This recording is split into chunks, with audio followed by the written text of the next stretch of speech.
ہماری ناشکریہ ہیں کہ ہم اپنے رب کا شکر ادا نہیں کرتے، ورنہ اس کا عالم یہ ہے کہ اس نے جتنی نعمتوں سے ہمیں نوازا ہے، ہر نعمت پر زندگی بھر عبادت کرتے رہیں اتنا کم ہے۔ میں بہت موٹی سی مثال دے کر آپ کو سمجھاتا ہوں کہ جب اس بلا اور وبا کا زمانہ چلا اور آکسیجن کی بوتل نہیں مل رہی تھی، ایسے موقع پر لوگوں نے 10 اور 15 ہزار روپے میں بوتل خریدی، اپنی جان بچانے کے لیے 10 ہزار روپے تک بوتل دے کر کے خریدی ہے آکسیجن کی، اور یہ تو ہمارے علاقے کی بات ہے، ورنہ دوسرے علاقوں میں 20,000 تک بھی پہنچی۔ میں نے ایک جملہ اس پر کہا تھا کہ ایک بوتل کی قیمت 10,000 اور 15,000 اور 20,000 دے رہے ہیں، جبکہ وہ زیادہ سے زیادہ 3 دن چلتی ہے، اس سے زیادہ نہیں۔ میرے رب کریم نے 60 اور 70 سال تک مفت میں آکسیجن دیا اور ایک پیسہ بھی نہیں لیا۔ پھوٹی قسمت ہماری کہ ہم نے اس کے لیے 2 رکعت شکرانے کی کبھی نہیں پڑی۔ ہم نے بوتل خرید کر کے دینے والے جو بھی تھے، ڈونر تھے یا کوئی بھی تھے یا جس نے دیے، وہ جب بھی سامنے آتے ہیں جزاک اللہ، آپ کی وجہ سے میری جان بچ گئی، آپ نے مجھے بوتل خرید کر دیا۔ ایک بوتل کے دینے کے اوپر ساری زندگی ہم اس کا شکر ادا کر رہے ہیں، اور میرے مالک نے پیدائش سے لے کر آج تک ہمیں آکسیجن پر جلایا ہے، 2 رکعت شکرانے کی توفیق نہیں۔ پھوٹ پڑی ہماری قسمت۔ جس بندے کی زندگی میں شکر نہ ہو وہ اللہ کا بندہ نہیں ہو سکتا ہے۔ حق تعالی جل شانہ نے جگہ جگہ اپنے بندوں کے باب میں فرمایا کہ سب سے برا عمل ناشکری ہے، سب سے برا عمل ناشکری۔ آپ قرآن کریم از اول تا آخر پڑھیں۔ شیطان نے جب اپنے رب سے عہد لیا، وعدہ لیا، تو اس موقع پر شیطان نے اور کچھ نہیں کہا، بس اتنا کہا لَأَقْعُدَنَّ لَهُمْ صِرَاطَكَ الْمُسْتَقِيمَ ثُمَّ لَآتِيَنَّهُمْ مِنْ بَيْنِ أَيْدِيهِمْ وَمِنْ خَلْفِهِمْ وَعَنْ أَيْمَانِهِمْ وَعَنْ شَمَائِلِهِمْ وَلَا تَجِدُ أَكْثَرَهُمْ شَاكِرِينَ۔ کچھ نہیں کہا، اور بس اتنا کہا اس نے،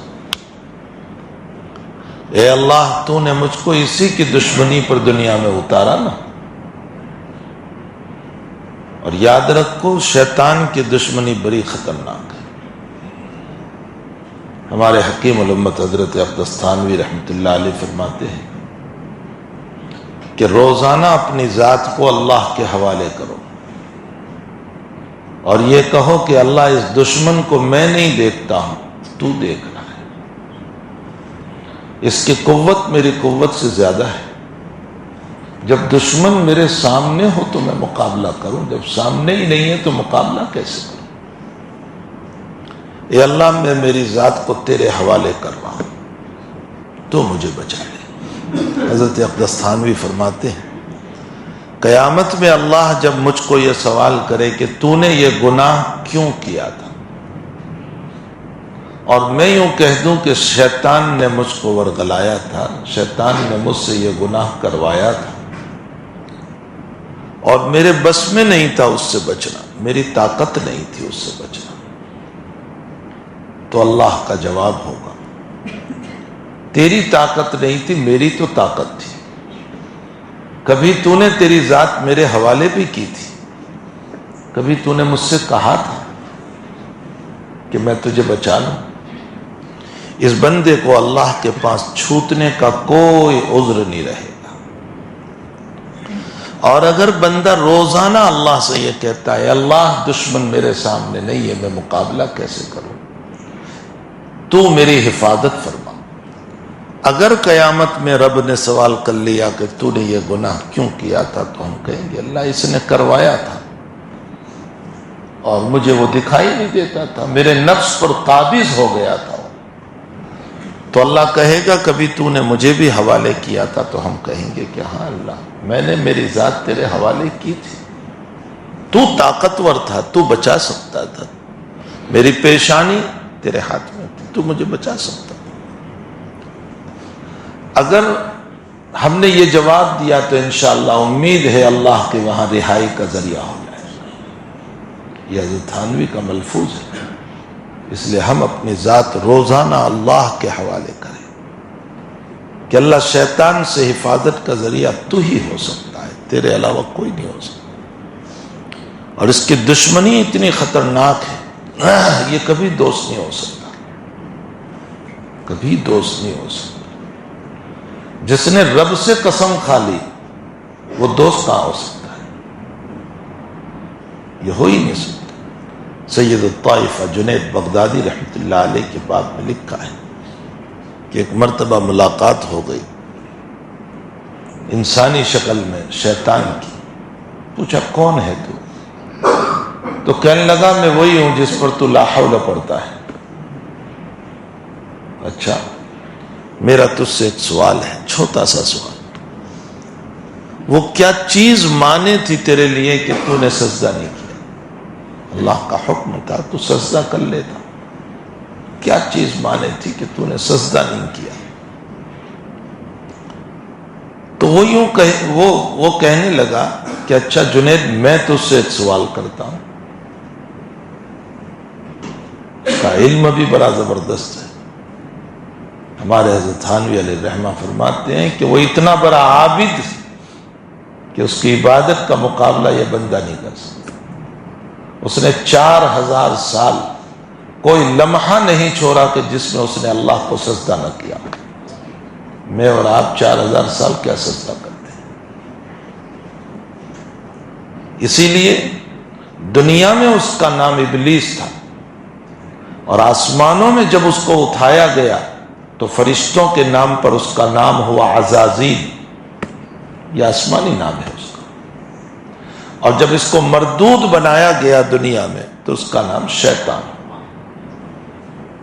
تو اس نے آسمانوں میں کوئی کمی نہیں رکھی تھی عبادت کرنے میں۔ حسن بصری رحمت اللہ علیہ نماز پڑھ رہے، اور آپ کے سکون والی نماز کو لوگ دیکھ رہے، حضرت نے سلام پھیرا، سلام پھیرنے کے بعد فرمایا اپنے دل سے کہ حسن، ان کے دیکھنے سے اپنی عبادت پر غرور نہ کرنا، شیطان نے اسی طرح 4000 سال عبادت کی تھی، راندہ درگاہ ہو گیا۔ حضرت حسن بصری کا ایک ملفوظ مجھے یاد آیا، ایک مرتبہ آپ نے فرمایا کہ راتوں میں مانگو اللہ کا دروازہ کھٹکھٹاؤ وہ ضرور کھلے گا۔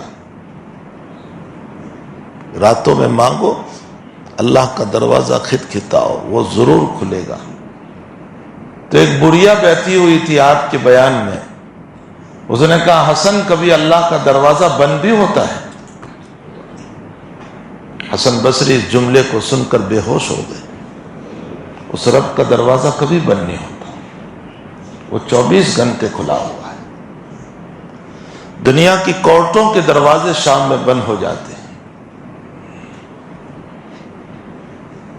دنیا کے مالداروں کے دروازے بند ہو جاتے ہیں، حکومت اور بادشاہوں کے بند ہو جاتے ہیں، رب کریم کا دروازہ کبھی بند نہیں ہوتا، وہ ہر وقت کھلا ہوا ہے، چاہے دن ہو یا رات ہو، جب چاہے۔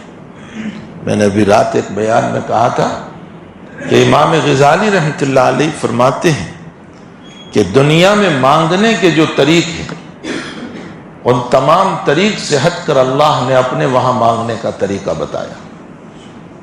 دنیا میں مانگنے کا ایک طریق یہ ہے، رومال بچھا دو، چادر بچھا دو، کشکول لے لو، فقیر آتے ہیں مانگنے کے لیے، ہاتھ میں برتن ہوتا ہے، جھولا لے لو، تھیلی لے لو، یہ سب مانگنے کے دنیا کے طریقے۔ رب کریم نے اپنے در پر مانگنے کے لیے نہ جھولا، نہ برتن، نہ کشکول، نہ تھیلا، نہ رومال، نہ چادر، کچھ نہیں۔ فرمایا 2 ہاتھ اٹھا لو اور مجھ سے مانگ۔ امام غزالی فرماتے ہیں کہ حکمت کیا ہے اس میں؟ علت نہیں، حکمت۔ علت پر مسائل ہوتے ہیں، حکمت ہو سکتی ہے، حکمت کیا ہے اس میں؟ امام غزالی فرماتے ہیں کہ اس میں حکمت یہ ہے کہ اللہ یہ بتانا چاہ رہا ہے، میرے بندے، رات میں کبھی تجھے درد شروع ہوا، پریشانی شروع ہوئی، ٹینشن آ گیا، کوئی غم کا مسئلہ یاد آ گیا بستر پر، اچانک رات میں کوئی پریشانی تجھے کھڑی ہو گئی اور تجھے میں یاد آ گیا، اللہ یاد آ گیا، تو کہاں رات میں برتن اور چادر اور رومال تلاش کرے گا؟ تو سوتے سوتے ہی 2 ہاتھ اٹھا لینا، میں تیری ضرورت پوری کر دوں گا۔ اس لیے فرمایا 2 ہاتھ اٹھا کر دعا کر۔ روایتوں میں ہے کہ ہاتھوں کو اٹھا کر مانگنا تواضع کی دلیل ہے انسان کی، لیکن ہاتھ اٹھانے کے طریق ہیں۔ فتاوی عالمگیری میں لکھا ہے کہ ہاتھ کیسے اٹھائے جائے۔ سینے کے مقابلے میں ہاتھ ہو، ہمارا سینہ ہے نا، یوں ہاتھ ہو، اور 2 ہاتھوں کے بیچ میں تھوڑا سا فاصلہ ہو، اگر ملا لیا تو بھی کوئی حرج نہیں۔ لیکن یہ جو یوں کھیلتے ہوئے دعا کر رہے، ان اللہ تبارک و تعالی لا مکرہ، بخاری شریف میں ہے کہ اللہ کوئی مجبور نہیں ہے کہ تمہارے پاس اللہ کا کوئی ویک پوائنٹ ہے اور اللہ تمہیں دے ہی دے گا کہ میں ویک پوائنٹ اللہ تیرا دبا دوں گا۔ یہ تو دنیا کے انسانوں کو لوگ بلیک میل کرتے ہیں کہ تیرا ویک پوائنٹ ہے میرے پاس، اگر تو نے نہیں دیا تو پھر اس صورت میں تیرا ویک پوائنٹ ظاہر کروں گا۔ اللہ کا کوئی ویک پوائنٹ ہمارے پاس نہیں ہے کہ ہم اس ویک پوائنٹ کو دبا کر کے اللہ کو دبانے لگ جائیں۔ بخاری شریف میں ہے لا مکرہ، اللہ مجبور نہیں ہے۔ اسی لیے نبی اکرم صلی اللہ علیہ وسلم فرماتے ہیں کہ دعا بالتقریر ہو، بار بار ہو، ایک جملے کو بار بار ریپیٹ کرو۔ دنیا میں نہیں دیکھتے، ایک ضرورت مند ہمارے دروازے پر مانگنے آتا ہے تو کتنی مرتبہ ایک بات ریپیٹ کرتا ہے، دے دو نا ایسا، دے دو نا، میرے بچے بھوکے ہیں، مجھے فلاں ضرورت ہے، مجھے فلاں کام ہے۔ جب دنیا میں، بلکہ ایک بات میں اور کہا کرتا ہوں کہ دنیا میں مخلوق کے سامنے جب میں مانگتا ہوں تو میری عزت کو داؤ پہ لگا دیتا ہوں، ہے نا؟ بہت سی مرتبہ میں جب ضرورت لے کر کے کسی مالدار کے پاس جاتا ہوں تو میں اپنی عزت کو بھی رکھ دیتا ہوں، میری عزت کیا، میری بیوی کی عزت کو بھی رکھ دیتا ہوں، میرے بچوں کی عزت کو بھی رکھ دیتا ہوں۔ ایک مخلوق سے مانگنے کے لیے اپنی عزت کو داؤ پہ لگا دیا، اور ایک رب کریم سے مانگنے کے اندر ہمارا دل کبھی نہیں لگ رہا ہے، افسوس ہے۔ اسی لیے رب کریم نے قرآن میں ہماری ناشکریوں پر گھوڑوں کی قسم کھائی، وَالْعَادِيَاتِ ضَبْحًا فَالْمُورِيَاتِ قَدْحًا فَالْمُغِيرَاتِ صُبْحًا فَأَثَرْنَ بِهِ نَقْعًا فَوَسَطْنَ بِهِ جَمْعًا إِنَّ الْإِنسَانَ لِرَبِّهِ لَكَنُودٌ، تاکید در تاکید در تاکید۔ ان الانسان جملہ اسمیہ ہے، لکنود میں لام تاکید کا لائے، کنود مبالغہ کا صیغہ لائے۔ ترجمہ اس کا اگر ہماری زبان میں کریں، اے انسان تو میرا بڑا ہی ناشکرا ہے، تاکید در تاکید۔ فخر رازی تفسیر رازی میں سوال کرتے ہیں کہ اللہ میری ناشکری بیان کرنے کے لیے تو نے گھوڑوں کی قسم کیوں کھائی؟ میں تو اشرف المخلوقات ہوں، بہت اعلیٰ، گھوڑا تو میرے نیچے ہے، میرا خادم ہے، میں اس پر سواری کرتا ہوں۔ تجھے اگر میری ناشکری کے لیے قسم کھانا تھا تو تیری قسم کھا لیتا، فرشتوں کی کھا لیتا، تو نے جانور کی قسم کھائی۔ اس اشکال کے بعد فخر رازی اس کا جواب دیتے ہیں کہ گھوڑا اپنے مالک کا وفادار جانور ہے۔ کتنا وفادار؟ رات میں سست کھڑا ہو اور مالک کے چلنے کی آواز آئے تو سہم کر کھڑا ہو جاتا ہے کہ شاید میرے مالک کو ضرورت پڑی اور میں سست کھڑا رہوں وفاداری کے خلاف۔ تیز رفتار گھوڑے پر دوڑ رہے ہیں اور اچانک مالک کو کسی چیز کی ضرورت پڑی، لگام کھینچی۔ جب تیز رفتار گاڑی جب تیز چلتی ہے اور اچانک بریک لگاتے ہیں تو پھسلنے کا خطرہ رہتا ہے، تو گھوڑا بھی مالک کے گرنے کا خطرہ ہے۔ تو اچانک جب گھوڑے کو کھڑا کرتے ہیں تو وہ دو پاؤں چوڑے کر کے کھڑا ہوتا ہے۔ دیکھ لینا، یا جو گھوڑے سواری کرتے ہیں ان کو پتا ہوگا کہ تیز رفتار گھوڑے پر آپ بیٹھے اور اچانک اس کو کھڑا کرو، وہ اپنے پاؤں کو چوڑے کر کے کھڑا ہوتا ہے۔ کیوں؟ میرا مالک گرنے نہ پائے، یہ اس کی وفاداری ہے۔ حق تعالی گھوڑوں کی قسم کھا کر کہہ رہا ہے کہ چند کوری گھاس کھانے والا وہ گھوڑا اپنے مالک کا اتنا وفادار ہے، اور پیدائش سے لے کر موت تک تو میرا کھا رہا ہے، لیکن تجھ سے بڑھ کر غدار کوئی نہیں ہو سکتا، تجھ سے بڑھ کر ناشکرا میرا کوئی نہیں ہو سکتا۔ اس لیے رب کریم نے گھوڑوں کی قسم کھائی، والعادیات ضبحا فالموریات قدحا فاثرن به نقعا فوسطن به جمعا ان الانسان لربه لکنود۔ اے انسان تو اپنے رب کا بڑا ناشکرا ہے۔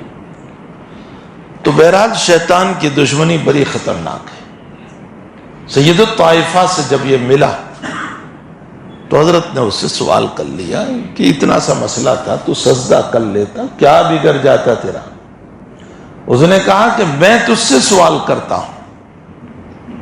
اس کا سوال بڑا عالمانہ سوال ہے، بڑا عالمانہ۔ کیا سوال کیا؟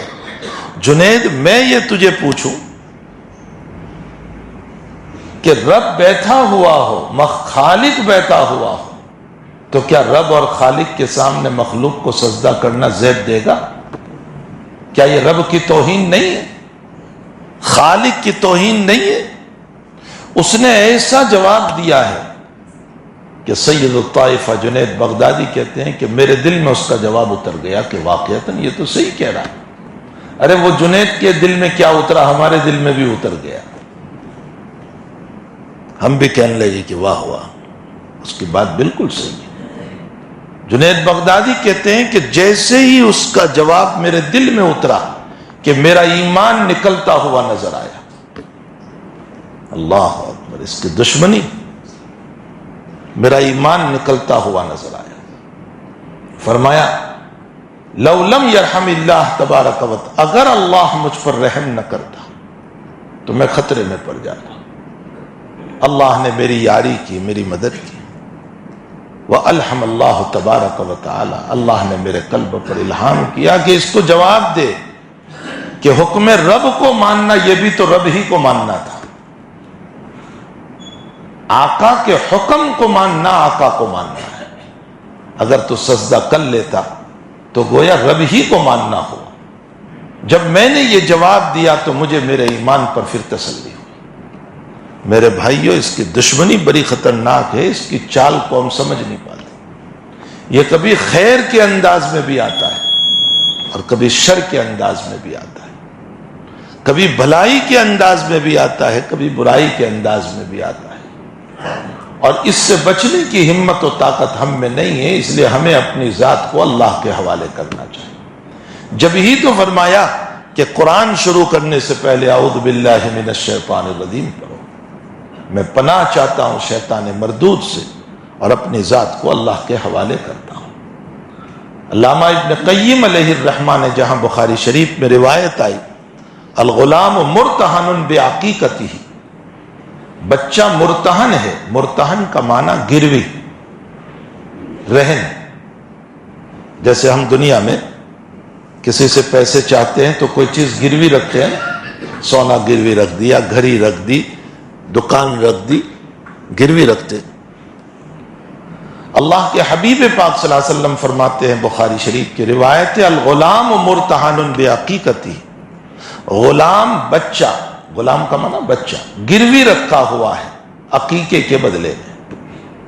مختلف معانی اس کے بیان فرمائے۔ علامہ ابن قیم نے اس کا معنی جو بیان فرمایا وہ یہ لکھا ہے کہ بچہ جب پیدا ہوتا ہے تو شیطان کا قبضہ ہوتا ہے،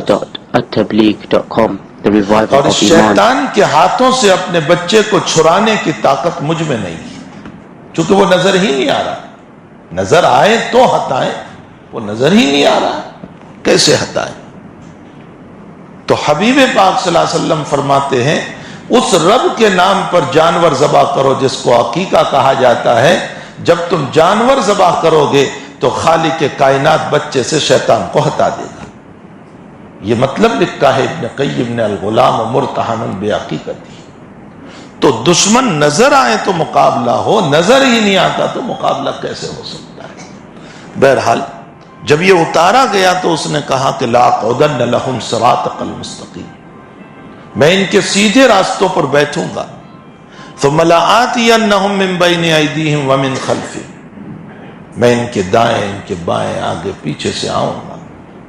عجیب و غریب صاحب روح المعانی رحمت اللہ علیہ فرماتے ہیں لیکن دو سمتوں کو اس نے نہیں کہا، ایک اوپر ایک نیچے، دو سمتوں کو اس نے نہیں کہا. فرمایا یہ دو سمتیں اس لیے نہیں بولا کہ حقیقت یہ ہے کہ نیچے سجدے ہیں، تواضع ہے، اور بندہ جب سجدے میں جاتا ہے تو شیطان کی اسکیم فیل ہو جاتی. اور اوپر اس لیے نہیں کہ رب کریم کی رحمت کا نزول ہے، اور بندہ جب ہاتھ اٹھاتا ہے تو اس کی اسکیم فیل ہو کر اللہ اس کو معاف کر دیا کرتا ہے. اس لیے دو سمت، اوپر سے رحمتیں ہیں اور نیچے تواضع اور سجدے ہیں جس سے انسان کی مغفرت ہے. بہرحال یہ ازلی اور ابدی دشمن ہے. اس نے بھی یہی جملہ کہا تھا اور کچھ نہیں کہا میں ان کو شرابی بناؤں گا، میں ان کو زانی بنا دوں گا، کچھ نہیں کہا. اس نے صرف اتنا کہا لآتینہم من بین ایدیہم ومن خلفہم وعن ایمانہم وعن شمائلہم ولا تجد اکثرہم شاکرین. ان کو ناشکرے بناؤں گا. سب سے برا عمل ناشکری ہے، سب سے برا عمل ناشکری. قرآن کریم میں جگہ جگہ رب کریم نے اس عمل کو بیان فرمایا اور یہ کہا کہ سب سے برا عمل ناشکری. اور ناشکری تین طرح پر ہوتی ہے. قرآن کریم میں حق تعالی نے کسی ایک بستی کا مثال دے کر سمجھایا.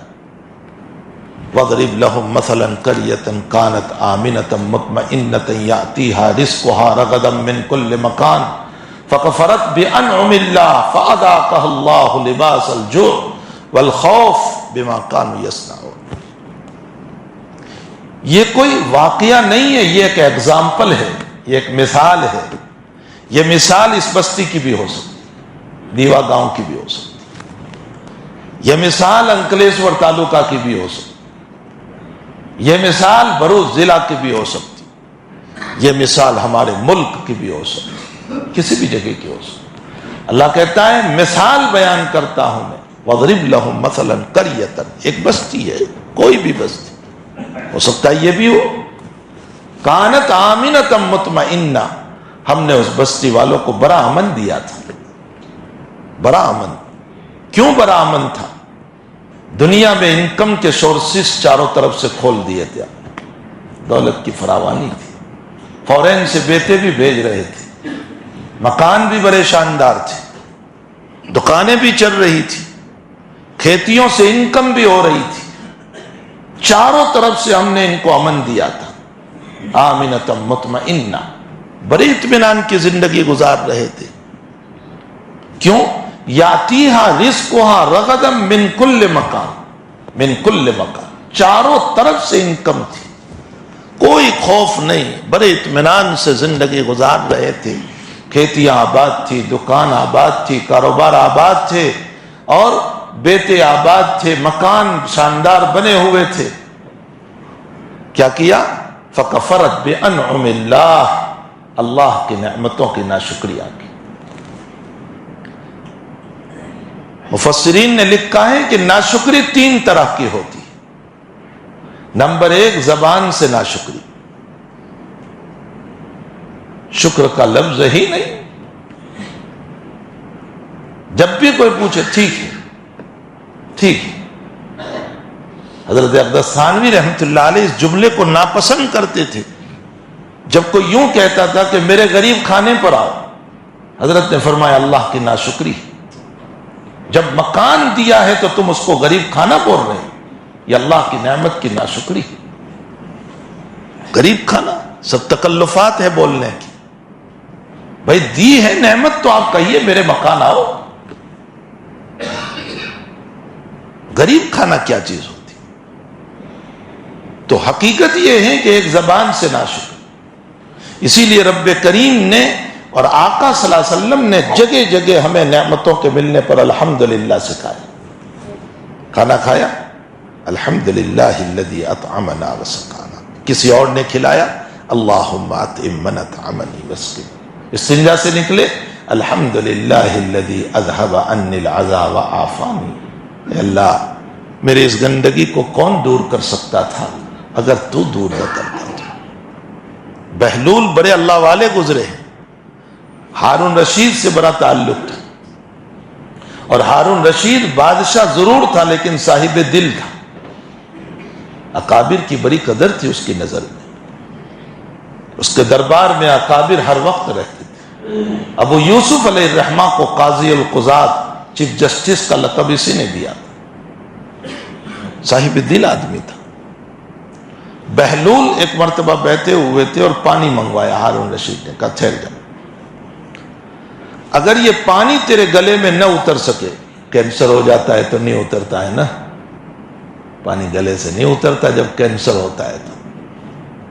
ہائے ہائے پینے کا محتاج, پھر نلکیوں سے چرائے جاتے ہیں, اور جب یہاں سے بھی پانی چلتا ہے نا تو یہاں جو جلن ہوتی ہے اس جلن سے تڑپتا ہے.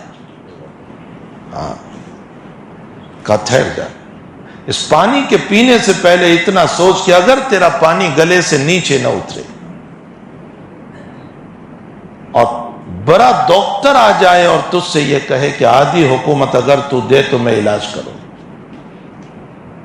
تو ہارون رشید نے جواب دیا میں ضرور دے دوں گا لیکن پانی کا نظام حل کروں گا, اس لیے کہ حیات اصل ہے, حکومت اصل نہیں, زندگی اصل ہے. ٹھیک ہے پانی پی لیا.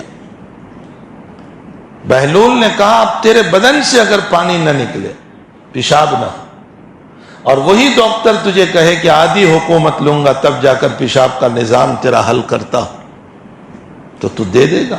وہ کہنے لگا یقیناً زندگی ہے اصل, تو یہ حکومت تو کل ملے گی, میں دے دوں گا. ہر ایک ہم یہی کہتے ہیں. ابھی پرسوں میں ایک صاحب کی عیادت کے لیے گیا, وہ مجھے کہنے لگے مل صاحب میں 25 لاکھ روپے دینے کے لیے تیار ہوں, کاش کہ میرا وہ علاج ہو جائے کہ میری زندگی بچ جائے. پرسوں کی میں بات کر رہا ہوں, ایک دن پہلے کی. میں جگہ جگہ ایک جملہ کہتا ہوں, آپ لاکھوں کی دوائیں خرید سکتے ہیں, شفا نہیں خرید سکتے. شفا تو اللہ ہی دے گا. میں اور آپ شاندار بیڈ اور شاندار پلنگ اور اس کے اوپر گدے خرید سکتے ہیں لیکن نیند نہیں خرید سکتے. نیند اللہ دیتا ہے. دھوکہ ہو گیا ہمیں اپنی دولتوں پر اور اسباب پر کہ سب کچھ اسی سے ملتا ہے. اگر اسی سے ملتا تو اس بلا اور وبا کے زمانے میں بچا لیتے اپنے رشتہ داروں کو جو ہزاروں کے ہزاروں چلے گئے. لاکھوں روپے خرچ کرنے کے باوجود کوئی نہیں بچ پایا. معلوم ہوتا ہے اسباب پر دنیا نہیں ہے, مسبب الاسباب پر دنیا ہے. اللہ کے کرنے سے سب کچھ ہوتا ہے. دنیا تو ایک سبب کا درجہ ہے, سبب ضرور اختیار کرے لیکن نظر مسبب الاسباب پر ہونی چاہیے, رب کریم کے اوپر نظر ہونی چاہیے. ہارون رشید نے کہا میں دے دوں گا آدھی حکومت. تو بہلول کہنے لگا تیری حکومت کی قیمت ایک گلاس پانی ہے پینے میں اور نکالنے میں, اب تو سمجھ لے کہ حکومت اصل ہے یا رب کی نعمت اصل ہے, اللہ کی نعمت اصل ہے. تو بندے کی ایک ناشکری یہ ہے کہ زبان سے, اور دوسری ناشکری کیا ہے؟ اپنے اعمال سے, اپنے بدن سے. کیسے؟ آنکھوں کو غلط استعمال یہ ناشکری ہے, کان کا غلط استعمال ناشکری ہے, زبان دل کا غلط استعمال ناشکری ہے. یہ سب ناشکری. اور تیسری ناشکری اپنے مقام کو اللہ کے سامنے بتانا. میں نماز پڑھتا ہوں اور مجھے اتنا ہی ملا, میں نماز پڑھتا ہوں اور میری 2 دکان نہیں ہوئی, میں نماز پڑھتا ہوں اور میرے گھر میں مصیبتیں ہیں, میں تہجد پڑھتا ہوں اور میرا کاروبار برابر نہیں. اس کا مقام یہ اطلاع، اس کا مطلب یہ نکلا کہ میں اپنے اوقات بتا رہا ہوں، اللہ کو اپنا اسٹیٹس بتا رہا ہوں۔ اس کا مطلب میری عبادت تیری نعمتوں سے زیادہ ہے، مطلب یہی نکلا کہ میری عبادت تیری نعمتوں سے زیادہ ہے۔ یہ ناشکری ہے، صاحب روح المعانی نے لکھی ہے، یہ 3 طرح کی نعمتوں کی ناشکری ہے، اور تینوں ہماری زندگی میں پائی جا رہی ہے، زبان سے بھی ہے، اعضاء کے استعمال سے بھی ہے، اور اپنے اوقات بتا کر کے اللہ کی نعمت کو کم سمجھ رہے ہیں، اپنی عبادت کو زیادہ سمجھ رہے ہیں۔ اللہ حفاظت فرمائے اس سے۔ تو بہرحال میرے بھائیو، اللہ کی ناشکری بدترین عمل ہے۔ فکفرت بانعم اللہ، اللہ کی نعمتوں کی جب ناشکریاں کی تو کیا کیا اللہ نے؟ فَأَذَاقَهَا اللَّهُ لِبَاسَ الْجُوعِ وَالْخَوْفِ، ہم نے ان کو بھوک کا عذاب چکھایا۔ بھوک کا عذاب کا مطلب یہ نہیں کہ کھانا نہیں ملتا۔ ہمارے اکابر نے بھوک کی تفسیر جو فرمایا حرص کا بڑھ جانا یہ بھی بھوک ہے۔ آئے ہائے، ایک دکان ہے، پیٹ نہیں بھرتا، دوسری تیسری چوتھی پانچویں، پیٹ ہی نہیں بھر رہا ہے، یہ بھی تو بھوک ہی ہوئی۔ فرمایا حرص کا بڑھ جانا یہ بھی بھوک ہے۔ گویا اللہ یہ بتانا چاہ رہا ہے کہ جب تم میری نعمتوں کی ناشکری کرو گے تو میں تمہاری لالچ اور حرص کو بڑھا دوں گا، موت تک تم دنیا ہی کے پیچھے دوڑتے رہو گے، یہاں تک کہ تم میرے بن ہی نہیں پاؤ گے۔ فَأَذَاقَهَا اللَّهُ لِبَاسَ الْجُوعِ، بہت سمجھیں اس آیت کو، صرف بھوکا رہ جانا یہ عذاب نہیں، نعمتوں کے اوپر ناشکری اور اس پر لالچ کا بڑھ جانا یہ بھی بھوک ہے۔ والخوف، باہر کا بھی خوف، اندر کا بھی خوف، کوئی پکڑ لے گا، پیسے ہے کیا ہو جائے گا، ارے یار کچھ مسئلہ ہو جائے۔ رات میں 2 بجے ہیں، آنکھیں کھلی ہے، بیٹھا ہوا ہے، بیوی کہہ رہی ہے اے سی چل رہی ہے، کیوں بیٹھے ہوئے ہیں آپ، یہ پسینہ ابھی اے سی ہے، کہ ہاں بے چینی پوچھے، کیسی بے چینی؟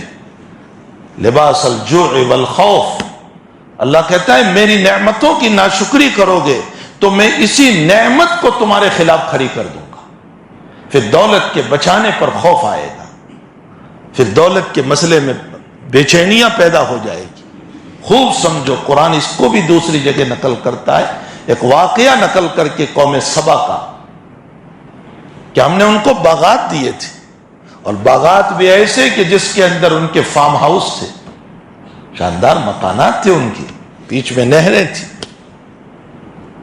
اور پھر اس کے اوپر کھجور کے درخت اور انگور کی بیلیں چڑھی ہوئی تھی، بڑے شاندار، اور ایک ڈیم بنایا تھا انہوں نے، اور اس ڈیم سے پانی آتا تھا، اور اس نہر کے ذریعے سے ان کے باغات سیراب ہوتے تھے۔ کیا ہوا؟ جب اللہ کی نعمت کی ناشکری کی، بغاوت پر اترے، نمازوں کو چھوڑا، نبی کی نافرمانی کی، نبی کا انکار کیا، تو اللہ نے کیا کیا؟ کچھ نہیں کرنا پڑا، جو ڈیم رحمت کا ذریعہ تھا اسی ڈیم کو اللہ نے عذاب کا ذریعہ بنا دیا۔ قرآن میں اللہ نے اس واقعے کو نقل کیا، اور پھر اس ڈیم کو توڑنے کے لیے کوئی میزائل نہیں مارنا پڑا، کچھ نہیں کرنا پڑا، اللہ نے چوہے پیدا کر دیے، اور چوہوں نے ڈیم توڑا، اور پانی بہا، اور باغات بھی تباہ، اور بستیاں بھی تباہ، اور مکان بھی تباہ۔ ہم قرآن کے پڑھنے والوں کو یہ واقعہ سنا کر اللہ کہہ رہا ہے میری ناشکری کرو گے تو میں دی ہوئی نعمت ہی کو عذاب بنا دوں گا، یہی عذاب بنے گا تمہارے، پھر تمہارا سکون ختم، تمہارا اطمینان ختم، تمہیں ہر وقت بے چینیاں اور پریشانیاں، تم خوفوں میں مبتلا رہو گے، تم حرص اور لالچ میں مبتلا رہو گے، اور اسی میں تمہاری نیند حرام ہو جائے گی، تمہیں راتوں کا سونا نہیں ہوگا، تمہیں دنوں کا سکون نہیں ہوگا۔ میرے بھائیوں، ناشکری سے بڑھ کر کوئی برا عمل نہیں، اپنے آپ کو اللہ کا شکر گزار بندہ بنائے، تھوڑا ملا ہے تو بھی شکر، زیادہ ملا ہے تو بھی شکر، 1 دکان ہے تو بھی شکر، 2 ہے تو بھی شکر، 2 بیڈ کا مکان ہے تو بھی شکر، اور 5 بیڈ کا مکان ہے تو بھی شکر، تھوڑی سی زمین ہے تو بھی شکر، اور زیادہ ہے تو بھی شکر۔ اللہ کے شکر گزار بندے بنے۔ لئن شکرتم لازیدنکم، شکر کرو گے میں بہت دوں گا تمہیں۔ بہت دوں گا. ما یفعل اللہ بعذابکم ان شکرتم وآمنتم. اللہ کہتا ہے میں تمہیں عذاب دے کر کیا کروں گا اگر تم میرے شکر گزار بندے بن جاؤ. شکرتم وآمنتم اور ایمان لے آؤ. وکان اللہ شاکرا علیما. اللہ تمہارا شکر ادا کرے گا, خالق ہو کر شکر ادا کرے گا. وکان اللہ شاکرا علیما, اور بڑا جاننے والا ہے کہ کون شکر گزار ہے اور کون ناشکر ہے. اللہ مجھے آپ کو سب کو اللہ کے شکر گزار بندے بنائے, ناشکری سے حفاظت فرمائے. چتنی روٹی مل جائیں تو بھی شکر کر لینا, چٹائی پہ سونا مل جائیں شکر کر لینا, 200 روپے مل جاوے شکر کر لینا. اللہ کی ناشکری سے اپنے آپ کو بچانا. اس سے بدتر عمل کوئی نہیں, اس سے بدتر کوئی عمل نہیں. کافر کو کافر اسی لیے کہتے ہیں کہ کفر کا معنی ناشکری, چونکہ اس کی زندگی ناشکریوں سے بھری ہوئی ہے اس لیے اس کو کفر سے تعبیر کیا گیا ہے. یہ مطلب نہیں ہے کہ کوئی اور مطلب ہے. ناشکری کا معنی ہے کہ اس رب کی نعمت کو کھا کر غیروں کو سجدہ ہو رہا ہے, تو ناشکری کا معنی پایا جا رہا ہے. اس لیے کفر کا اطلاق کیا گیا. اللہ اس بلا سے, اس وبا سے, اس عمل سے, اس ناشکری سے ہم سب کی حفاظت فرمائے. وصلی اللہ علی النبی الکریم برحمتک یا رحمت.